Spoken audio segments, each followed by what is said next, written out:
Hello. Follow me.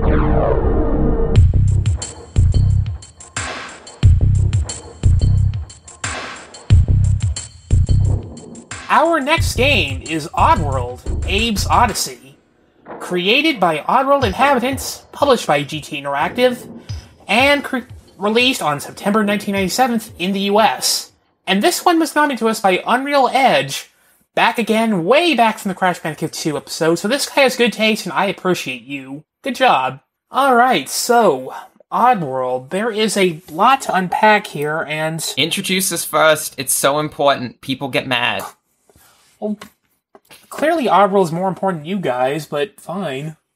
Okay, I'm Bobinator. I'm Carl. And I'm Sotenga. Hey, what's up? You Glad sound to have you on, Sotenga. really enraptured to be here to talk about Oddworld. Yeah, I guess a childhood favorite of mine, if the PS1 is considered part of anyone's childhood by now, that is sure to make some feel old, but, Abe's Odyssey, spelled Oddyssee, is the inaugural entry in what was supposed to be a pretty big anthology of games, which, Lorne Lanning. Yes, Lorne Lanning. I'm getting ahead of myself here, though. Bob, you had something to say about it? I just really wanted to say I'm really sad this concept never really took off as a universe. It never got like a comic, never got a movie, it still kind of exists. I think they're making another remake, but I'm not sure when that's going to happen. The current thing that they're allegedly doing is a remake of Abe's Exodus, but that has not been confirmed. The team at, what is the creators of this thing?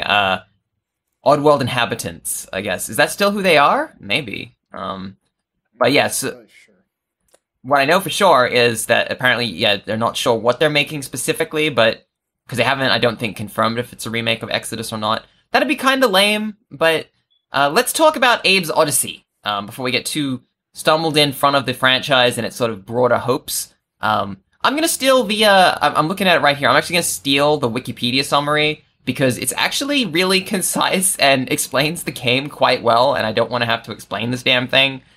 The game centers on the titular Abe, a Mudokon slave at the Rupture Farm's meat processing factory. When he discovers that he and his fellow Mudokons are to be slaughtered, he decides to escape and liberate as many enslaved Mudokons as he can. The player assumes the role of Abe as he attempts a perilous quest to emancipate his downtrodden people.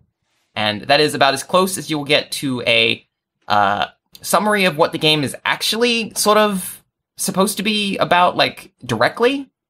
And in terms of gameplay, I describe it as like a 2D cinematic puzzle platformer. Way heavier on the puzzles than the platforming in a game like Tomb Raider, I would say. So it's 2D. I think it's pretty important to note that this game is a side-scrolling game. Yeah, the control scheme is very much rooted in the classic Prince of Persia or flashback style, well-animated, weighty movement that will probably take some getting used to if you're not familiar with these types of games. I admit I wasn't when I was playing this one, so the concept of the cinematic platformer was a bit alien to me, but you get used to it after some play. I would have to say that personally, I think this was not the first cinematic platformer I played. I definitely played Prince of Persia. I definitely played it before this one. I think my first one I played is Heart of Darkness, that counts.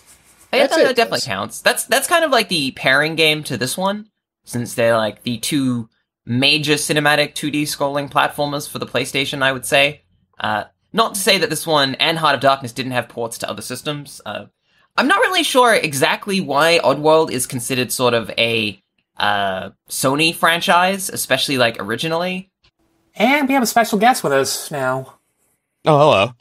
Hey, Slowbeef. What do Hi. you think about Oddworld Abe's Odyssey? I loved Oddworld Abe's Odyssey, actually. I played it a lot in college on my PlayStation. It was like one of our favorite games to play in the dorm and stuff.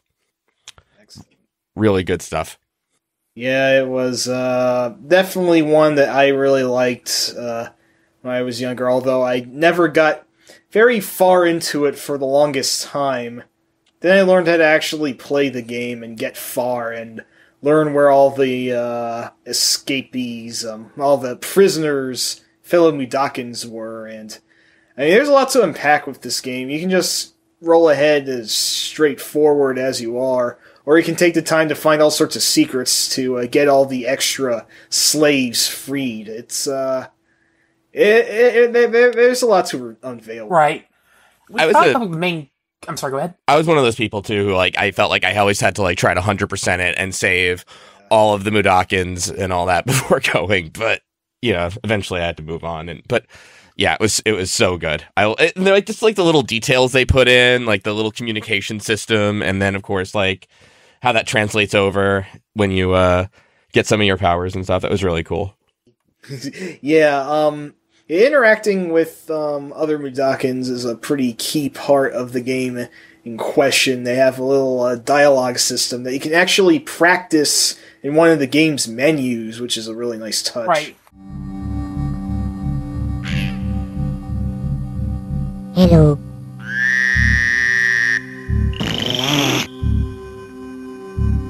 Wait. Follow me.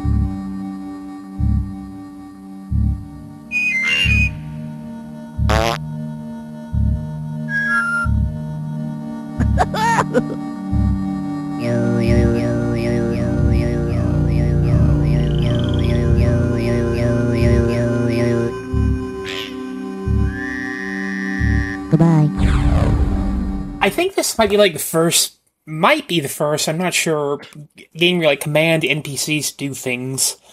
Like, definitely not the last, but it's really kind of like the first game that comes to mind for that kind of thing. Yeah, AI, it's not completely boneheaded, as it were.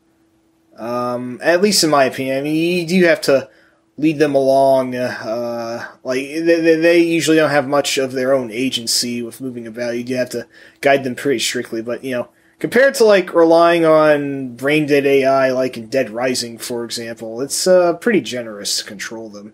Well, they're basically, they are puzzle pieces to move around. Yeah. That's what they are. They're not... Mm-hmm. The game is really, I thought it was really interesting in this game because they act just enough like real entities that you feel bad when you accidentally get them killed, because you will, like, over and over. Between them getting crushed by things or getting shot, you'd be like, not again. And you can talk to them, obviously, it's very important. I love that. It was great. It was just, like, so cute, too, like, the personality to it. It's like, hello, follow me, okay. And then, I want to say that even though, like, the people you're playing are like these bug-eyed, emaciated frogmen, they do a really good job making them cute, and I gotta say that's pretty impressive. I think, like, you gotta look at it like the opposite of James Cameron's Avatar by James Cameron, Part 5 Avatar by James Cameron, in that, like, they're not manufactured to be, like, appealing to us. They're just like, oh, these guys are kind of gross.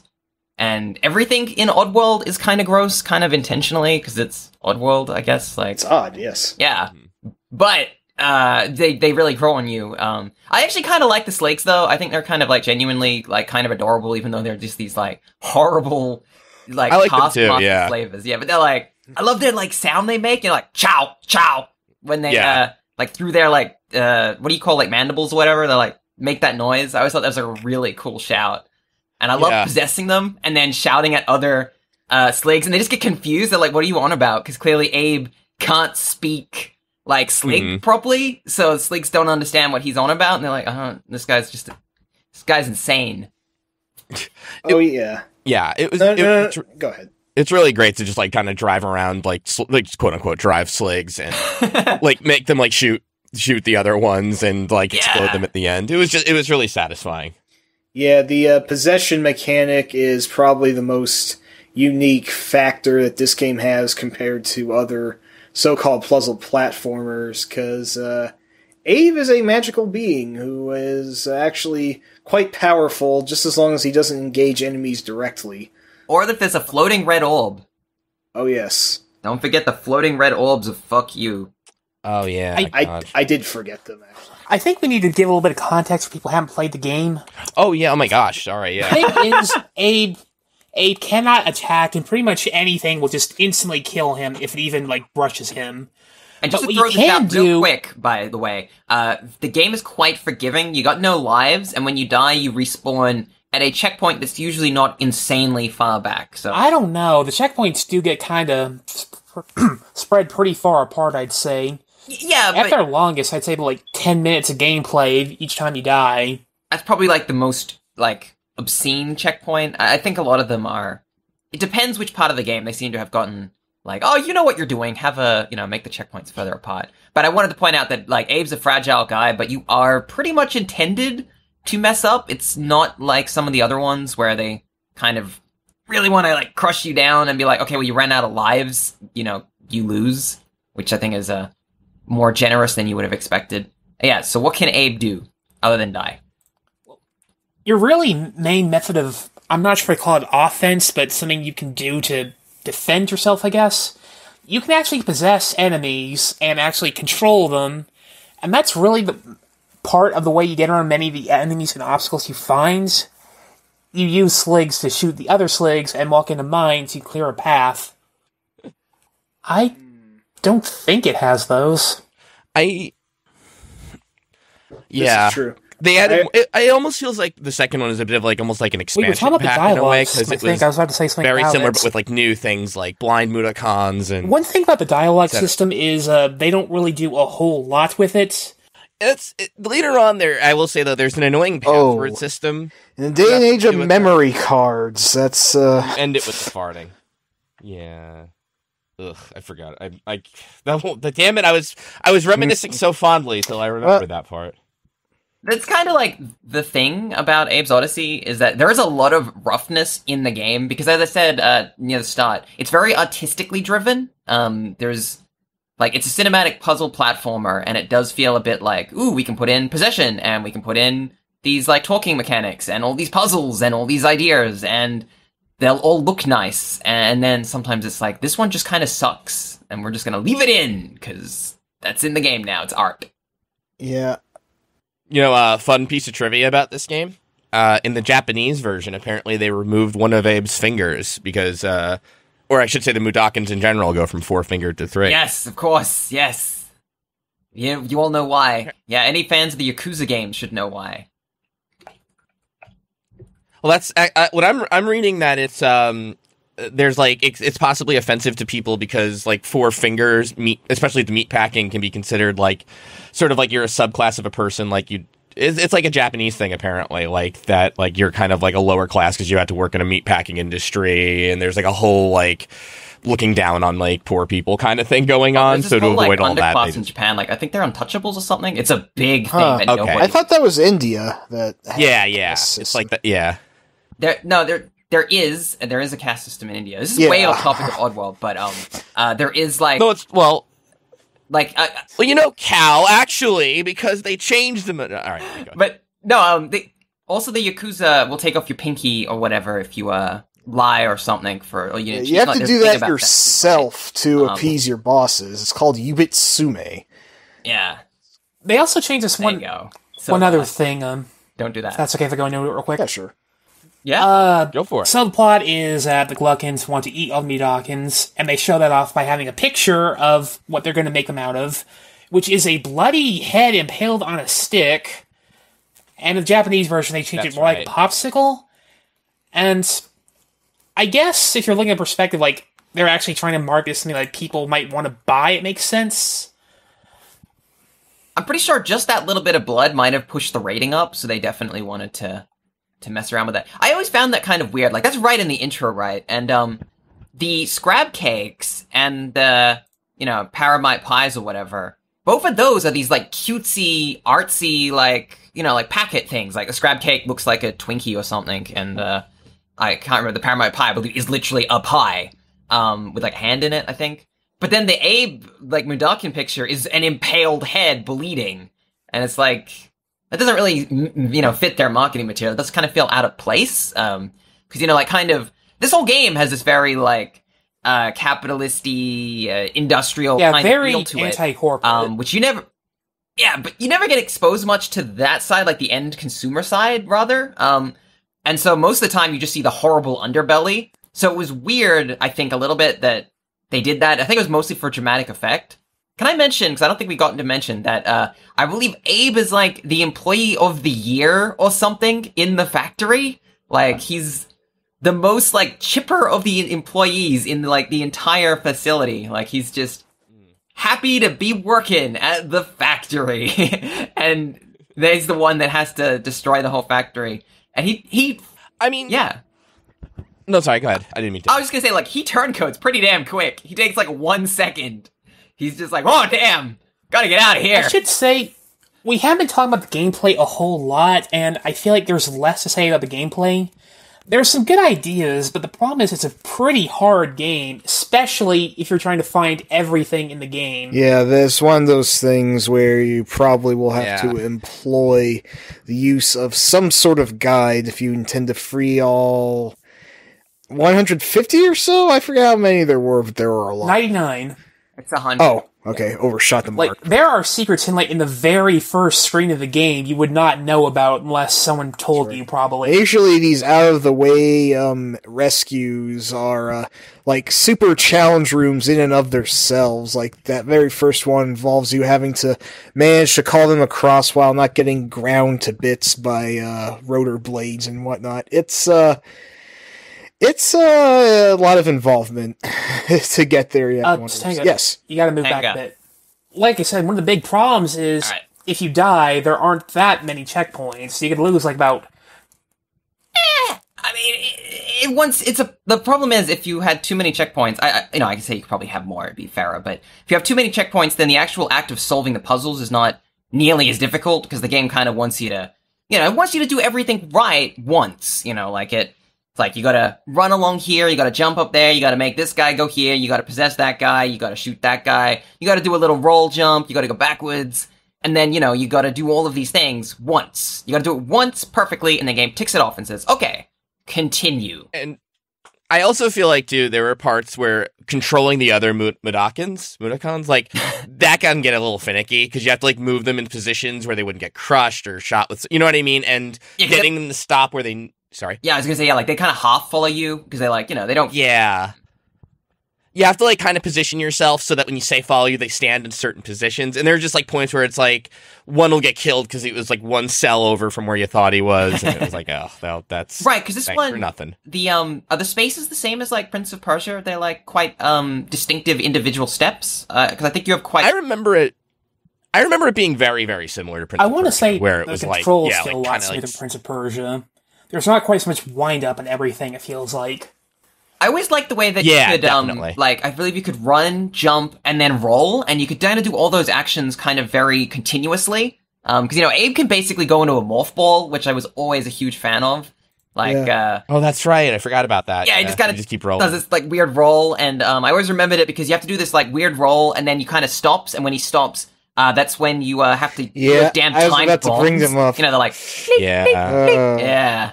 Not as bad as the orbs, but still pretty bad. Those time bombs. I mean, the time bombs were annoying to me, because if you miss time a timed bomb, you die instantly, and as Bob said, you just get sent back. So, towards the end of the game, it can get very mean, where it's like, here is 3 timed bombs in a row, and they're like, blip, blip, blip, blip, blip, blip, blip, blip, blip, blip, blip, blip, blip, blip, and you're like, and if you press the wrong one, blam! Too far ahead, that's it too. GG. Oh yeah, you explode, and you explode. I do believe, the secret, challenges, and there is a lot of secret challenges in this game. As we said, there are 99 Mudokons to save, and I believe only about 50-ish? 60? Yeah, 50 is the cutoff, Yeah, but I mean, like, what that you'll see across the course of the game, because there are a lot of hidden areas where you're supposed to, it gets pretty mean, like, press down where you can't see the ground, and then Abe will do the, cinematic platformer, like, fall down kind of positioning, or you've got to kind of, like, push through, like, a wall that doesn't look hollow, but actually is, and then you'll go to, like, a little extra area. Sometimes you got to use your, meditation zen thing, to open, like, the bird doors, because there are, points where you just pray to birds, essentially, and then they open up a portal, and that takes you to a special little mini puzzle, which is, usually a very challenging area that's not part of the main game, and you'll usually get rewarded by saving, 2 to 4 Mudokons in that little puzzle challenge area. But when you beat those, and that's the whole reason I'm bringing this up, I believe the game checkpoints, so... if you manage to beat these really tough areas, the game doesn't, I think, force you all the way back through them. Hopefully not, because that's the way I remember it. Really like the game's diversity of stuff in there as well. You start in the industrial factory, and it doesn't stay there. Very traditional cinematic platformer. You get whisked away to some really gorgeous vistas. I just want to say, I really love that transition. You go from these really dark, really awful-looking factories, and then you end up kind of transitioning from, like, the very outskirts of the factory to this really great scene at night where you can see, like, the moon illuminating everything. It's just such a great transition. I love that. For some reason, it seems like the sort of thing you'd see out of, like, a LucasArts-style adventure game. I don't know, I was thinking of Grim Fandango, oddly, of how that transitioned to more fantastic locales as you go around the game. But, yeah, it does feel like kind of a reward to come out that far, even if, the game doesn't get any easier from there. Because that's when the paramites show up. But you do feel like you've escaped from the kind of oppression that is in that environment. And I kind of like that you basically escape from the factory, the industrial zone, and then you're hanging out with your still free Mudakin buddies who are, a little bit different. They're not as, kind of subservient, obviously, and unsurprisingly, as the, ones that are in the factory. And then you go through all of these, like, challenges, because the game makes you go through a bunch of challenges to unlock, essentially, Abe's, prophesized power kind of deal. It's a very straightforward story. A guy who turns out to be a hero goes and stops some bad things from happening. It's pretty basic. But, you go through all these trials, so you go through trials with the Scrabs, and that's kind of like a different kind of, like, puzzle approach, and then you go through challenges with the, I keep saying paramites, and that is not right. But I just think of Vegemite and Paramite, and it's like, it's Paramite. That's what it is. Isn't it Paramite? Is it Paramite? It's whatever those alien face thingies are. I like how most of them... Paramite. Yeah, it's Paramite. Yeah, alright, so Paramite, just looked it up. Good. They got, like, a different kind of challenge. Like, their challenges are mostly, running and weight-based sort of, like, puzzles. I think the Scrabs are... you also get the Scrabs to fight each other. There's, like, monster fighting. I love how this game well kind of has on. its own little ecosystem of how everything interacts with each other. Yeah, you get, like, a real, like, strong sense of the world. Oh! Ooh. Here it is. Yeah, paramites aren't pretty, but find them in pairs or back one against the wall and they get ugly. That's right. That was their whole puzzle. You could, like... Right, like... One of them was okay, but... Yeah, that's right. It's one of my favorite bits in the game that I remember. I haven't replayed this game very much. I played it a couple of times about... like 18 years ago or something. I played this game quite a while ago. But what I remember, like, this bit I always remembered was that one scene where you get chased by, like, a bunch of paramites and you have to go through, like, quite a long series of, like, jumps and runs, and it was just like, this is really, like, cinematic. Like, it's very cool. In, like, a way that, other games were unable to do, and I had not played, actually, at this point. I played this one before Another World. I don't know if I would have liked it more if I had have played Another World first. This was really, like... This is a very different game to everything else that was coming out. That's what it reminds me of. Yeah. Yeah. Because, like, everything was going, like, really full polygon 3D at the time. Like, everything was going full 3D, and you had these artists come in and just say, well, we're just gonna go with the 2D game because we can make it really nice. Yeah, it's 2D gameplay. I mean, the graphics are 2D, but they're like Donkey Kong Country pre-rendered style, right? Yes. Yeah. I mean, it's interesting too because, like, you mentioned Another World, because obviously, like, the alien sort of aspect of it, kind of reminds me. But, like, it's funny because Another World almost, like, it gives you that feeling of you're dropped into it and subjectively discovering this stuff, whereas, like, here in Abe's Odyssey, you're sort of objectively viewing Abe as well and trying to learn all about the Mudokons and like Abe should know what's going on. Like, he seems to be like, yeah, this is the stuff that happens. Like, he's not surprised. He's you know that term "fish out of water" to describe, like, it's like he's like a fish half in water, like, because early in the game too, he discovers what's really happening with Rupture Farms and that he's next on the chopping block, and then he has to go through those trials of he has to discover himself. Yeah, exactly. Yeah, like, and he's discovering the truth and all that. Yeah, exactly. Yeah. I do really like this one. I think like simple story told well is always a very fun thing to have. Do you think the comedy is a little, like, dated? It's pretty, like, it's a little too, like, edgy, like, teenager clever in a way. Like, I mean, his name's Abe, and he's freaking. It's got a very that kind in your face attitude the entire. Yeah, I was going to say it feels very 90s, like something you'd see on MTV's Liquid Television or something to that extent. like the loading screen seems like the game's loading, get over it, or something like that. That got that kind of attitude going on. Yeah, I love that 90s tune of just like, screw you for playing our game, asshole. I think we need to rank this, because we've been going on about this for a while now.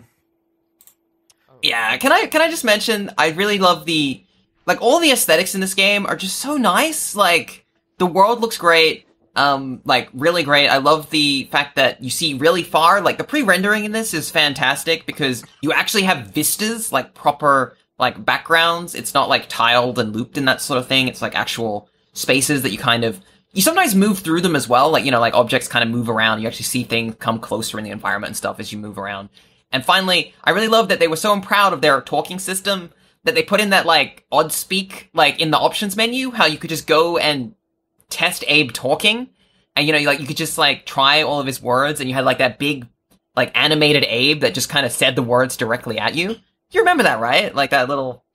That's in there. Oh, yeah! Like, Abe's head, it's like the box art, except it's in the game. And he's just like, hello, follow me. And, you know, like, you see, like, his full face gesturing around, and I always thought that was, like, a really, like, just a nice way to sort of add just even more character to Abe, because, you know, obviously most of the time, you don't see him talk, really, like, he's really far away, and this adds, like, a little bit of extra, like, you know, closeness to how this character works. It also helps you learn the talking system, because it shows you all of the, you know, instead of just being a boring, here is how, like, the words, it's a interactive screen where you actually hold the different triggers and press the talking buttons, and Abe speaks the words to you, and I thought that was, you know, a little bit of extra fun when it could have been super dry, and that's good.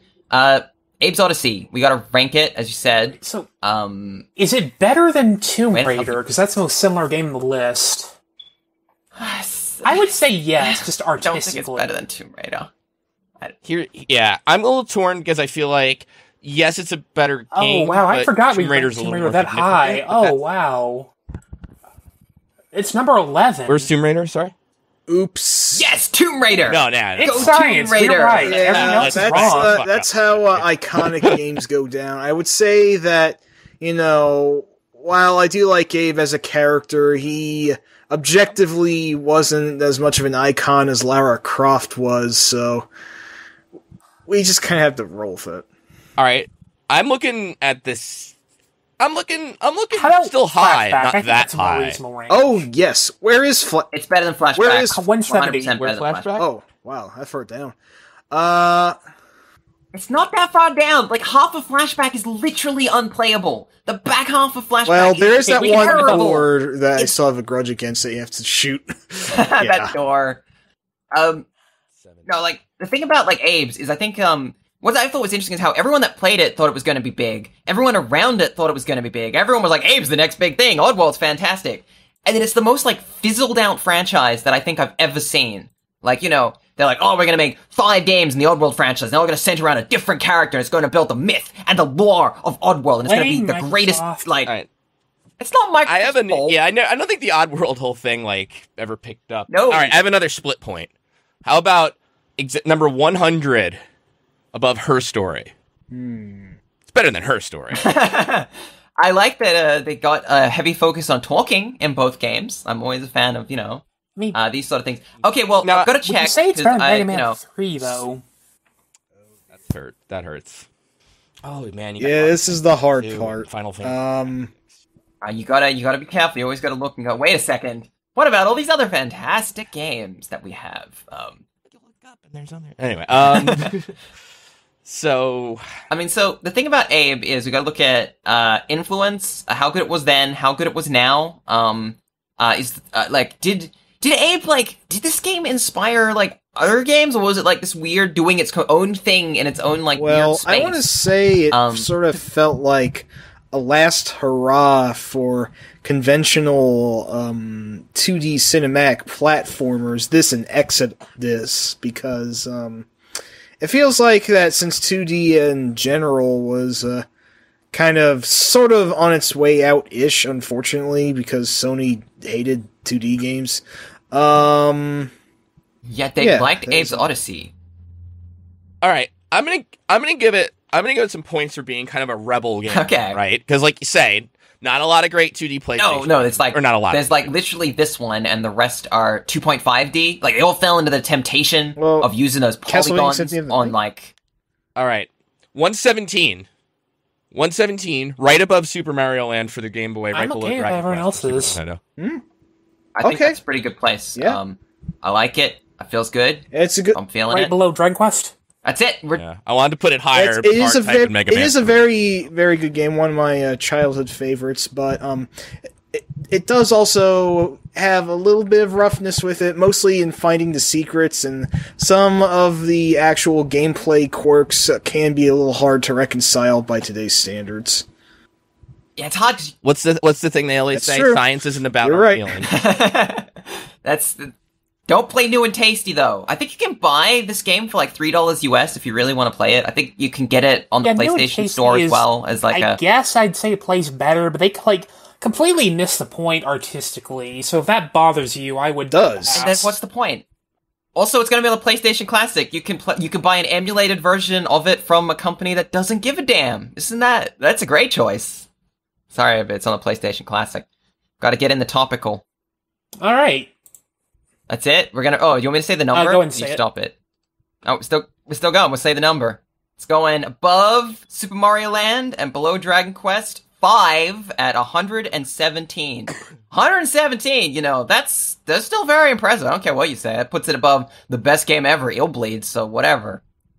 You really don't care what I say? That's all for this episode. Special thanks goes out to our lovely co-hosts and compatriots, our booking agent Jeff Rood, our theme song MC Norm, check him out at Normally Retro on Twitter, and our technical assistant, video editor, and scriptwriter Ed Burns. You can support this podcast by making a small monthly donation at patreon.com/HG101. I know, I did. By subscribing to the HG101 YouTube channel, and by following at GCNRNext and at HG_101 on Twitter. You can also hang out with us at our Discord channel. It's at bit.ly/HG Discord. But most importantly, help us spread the love of games by getting on iTunes, subscribing to HG101, and giving us a 5-star review. Do it because you like us and you want us to succeed. Until next time, keep keeping it real.